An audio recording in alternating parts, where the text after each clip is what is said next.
One of crypto's favorite U.S. senators drops Swan-Song bill on eve of retirement. Senator Pat Toomey introduced a bill in the final days of the congressional session that he said he hopes will act as a guide for stablecoin legislation next year. Crypto ally U.S. Senator Pat Toomey, RPA, used one of his final days in office to send a last legislative message on regulating stablecoins. The final stretch of the waning Congress hasn't produced any crypto surprises, and the industry's lobbyists have been standing down. But Toomey decided to introduce a bill as a guide for next year's lawmakers who will be under pressure to do something about digital assets. I hope this framework lays the groundwork for my colleagues to pass legislation next year safeguarding customer funds without inhibiting innovation, the retiring senator said in a statement that will likely be among his last as the final dozen days of the session wind to a close. The retiring senator's legislation, introduced Wednesday, would retain privacy for stablecoin transactions, set up the Office of the Comptroller of the Currency as a licensor of companies issuing payment stablecoins, let non-bank entities issue the tokens and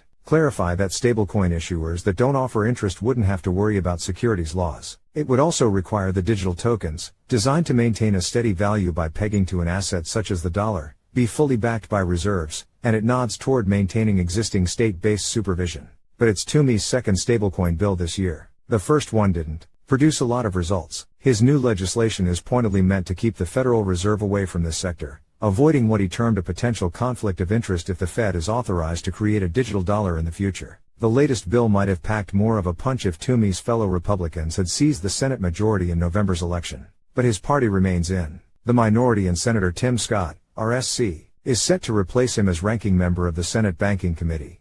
This swap may leave a vacuum for cryptocurrency advocacy in the Senate because Toomey was a staunch supporter of crypto innovation and Scott's views remain unclear.